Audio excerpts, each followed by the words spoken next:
Komnas HAM selesai memeriksa 7 ajudan Kadif Propam Polri nonaktif Irjen Verdi Sambo, termasuk salah satunya adalah Barada Eliezer. Pemeriksaan dilakukan sejak pukul 10 pagi, sementara pemeriksaan terhadap Barada Eliezer dimulai lebih siang dan berakhir pada sekitar pukul 18 waktu Indonesia Barat.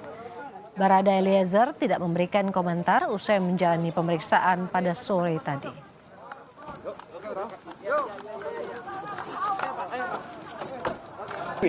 Dari masing-masing orang. Oke ya, terima kasih.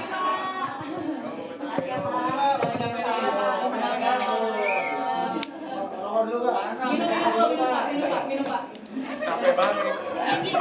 Ini maraton dari jam 10 sampai jam 11.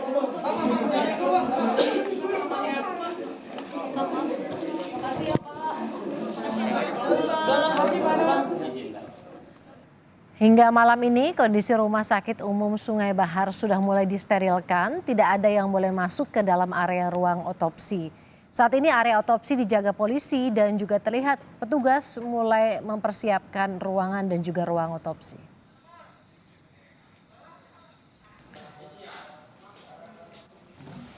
Sementara itu, saudara, tim forensik akan ikut hadir di pemakaman untuk memantau proses ekshumasi atau penggalian kubur. Perwakilan tim forensik menyatakan ada 7 ahli forensik yang terlibat. Mereka berasal dari TNI dan juga swasta yang didatangkan dari Jakarta, Bali, dan Padang. Setelah peti diangkat, jenazah akan dibawa ke RSUD Sungai Bahar untuk diotopsi ulang kurang lebih selama 2 jam. Sekitar jam 7.30 pagi besok,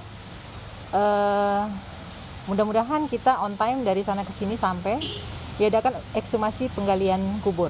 Kemudian nanti tim forensik akan berada di sana di tempat ekshumasi. Kemudian sesudah itu akan berangkat kemari. Enggak, di sana cuma menggali dan membawa peti ke sini, ke rumah sakit. Iya, di dalam. Benar, di dalam. Menjelang proses otopsi ulang, Brigadir Nofriansyah Yosua Huta Barat, pihak keluarga akan mengadakan ibadah doa. Ibadah doa akan digelar mengawali penggalian kubur, otopsi, hingga pemakaman kembali jenazah Brigadir Yosua.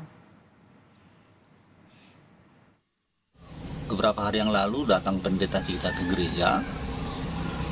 Lantaran Pak Pendeta dengar dari media mau diadakan otopsi ulang. Pendeta bilang sebelum digali diadakan berdoa bersama. Sesudah otopsi diadakan berdoa ataupun ibadah bersama untuk penguburan. Itu udah kami sampaikan sama ya kepolisian yang ngasih informasi untuk otopsi ulang. Saudara, kami akan hadirkan laporan langsung dari 2 titik terkait dengan rencana otopsi ulang.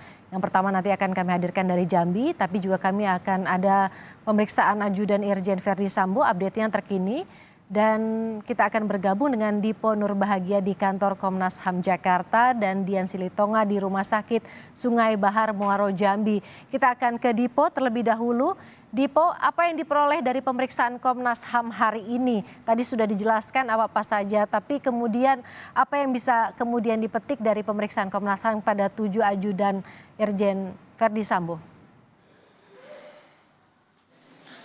Kalau kita dasari pada keterangan yang tadi sudah disampaikan oleh Komisioner Komnas HAM, Muhammad Hoirul Anam, yang menyebutkan bahwa sebenarnya ada 3 hal yang kemudian didapati oleh pihak Komnas HAM setelah melakukan pemeriksaan kepada 6 ajudan dari Kadif Propam Polri nonaktif Irjen Pol Verdi Sambo. Yang pertama adalah pihak Komnas HAM memintai keterangan dari ke-6 ajudan tersebut terkait dengan kronologis peristiwa pada hari H, yakni pada saat tewasnya Brigadir J. Di situ juga bahkan pihak Komnas HAM sempat meminta kepada ke-6 ajudan untuk menggambarkan posisi mereka masing-masing pada saat peristiwa tersebut terjadi, walaupun tidak dijelaskan kembali secara spesifik bagaimana kemudian hasil dari gambaran ataupun kondisi yang diceritakan oleh ke-6 ajudan tersebut pada pihak dari Komnas HAM. Kemudian yang kedua adalah pihak Komnas HAM juga mendalami suasana internal ataupun kondisi internal dari ajudan Kadif Propam Polri nonaktif Irjen Pol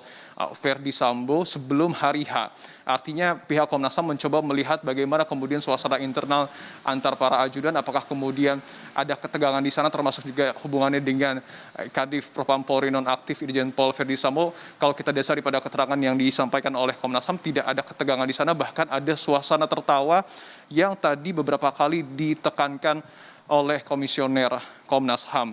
Kemudian pihak Komnas HAM juga mencoba mendalami kegiatan-kegiatan apa saja yang kemudian dilakukan oleh para ajudan, termasuk juga Kadif Propam Polri nonaktif pada saat di Magelang, termasuk juga pada saat sudah tiba di Jakarta. Yang ketiga adalah yang cukup menarik, Warren dan juga saudara, yang didalami oleh pihak Komnas HAM, tadi juga sempat didalami hubungan antar ajudan.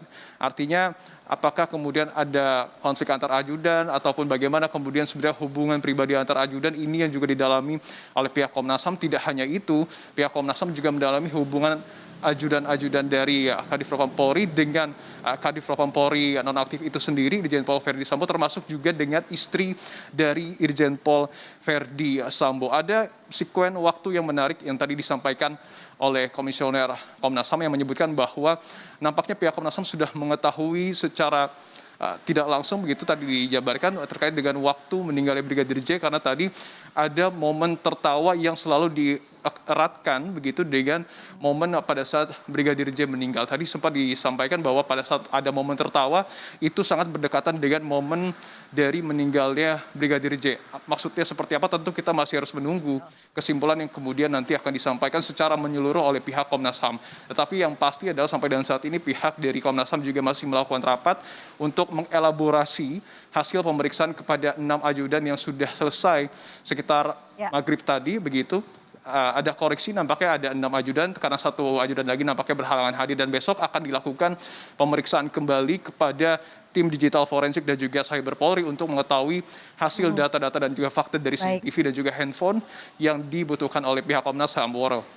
Masyarakat menunggu bagaimana nanti jalannya pemeriksaan selanjutnya esok hari. Tapi kita akan menanti seperti apa. Dipo, kita akan bergeser menuju ke Dian Silitonga yang sudah ada di Muaro Jambi terkait dengan rencana otopsi ulang jenazah almarhum Brigadir Yosua. Dian, pukul berapa rencananya otopsi ulang akan dilakukan esok hari dan seperti apa mekanismenya? Ya, sebenarnya pukul berapa ini bergantung pada lamanya atau durasi proses ekshumasi, Woro, karena sebelum dilakukan otopsi tentu harus dilakukan penggalian ulang kubur terlebih dahulu. Informasinya kegiatan ekshumasi ini akan dilakukan pada pukul 7.30 pagi. Jadi kegiatan otopsi tentu akan dilakukan pada Rabu pagi besok. Nah, untuk alurnya ini nanti ketika jenazah sudah dikeluarkan dari makam, maka akan langsung diantar ke RSUD Sungai Bahar, kemudian sesampainya di RSUD, nanti akan ada prosesi buka peti jenazah yang juga nanti akan disaksikan oleh 2 perwakilan anggota keluarga, Woro. Kemudian jenazah akan langsung dimasukkan ke kamar jenazah yang sudah disiapkan. Tentu setelah itu nantinya tim forensik akan langsung bekerja melakukan proses otopsi. Informasi yang disampaikan proses otopsi ini akan memakan waktu sekitar 2-3 jam, tetapi itu masih tentatif, jadi bisa berubah. Perkiraan waktunya ini bergantung pada kondisi jenazah, jadi bisa lebih cepat, bisa juga lebih lama. Nah, selama proses otopsi dilakukan, nantinya pihak keluarga juga bisa menyaksikan melalui televisi yang memang juga sudah disiapkan oleh petugas dan disaksikan di ruangan khusus yang juga sudah disiapkan. Nanti juga ada 1 orang perwakilan keluarga yang diizinkan masuk bersama-sama dengan tim forensik di ruang kamar jenazah untuk melihat langsung bagaimana proses otopsi berlangsung. Informasinya juga untuk kegiatan otopsi besok ini akan ada sejumlah tamu undangan, Woro, yang ruangannya juga sudah disiapkan. Ada petinggi Polri dari Mabes Polri yang juga mungkin tergabung dalam tim khusus bentukan Kapolri untuk menangani atau mengungkap kasus kematian Brigadir Yosua. Kemudian nantinya juga akan ada perwakilan Kompolnas dan juga Komnas HAM yang akan melihat langsung proses otopsi. Nah, kemudian setelah selesai dilakukan otopsi, tentu saja nanti jenazah Brigadir Yosua ini akan kembali dimakamkan. Hasil otopsi informasinya ini akan bisa langsung diinformasikan kepada pihak keluarga di hari yang sama. Hanya saja memang berapa jeda waktu setelah proses otopsi hasilnya baru bisa keluar, ini yang nanti akan kita tunggu bersama bagaimana prosesnya besok. Ya. Kita tunggu, tentu kita cermati nanti bagaimana jalannya proses otopsi besok, karena bukan hanya pihak keluarga tapi publik juga tentu menyoroti kegiatan otopsi besok, Woro. Kita nantikan juga laporan Anda esok hari, Dian Silitonga dari Rumah Sakit Sungai Bahar Muaro Jambi, dan sebelumnya ada Dipo Nurbahagia dari kantor Komnas HAM Jakarta. Terima kasih rekan-rekan.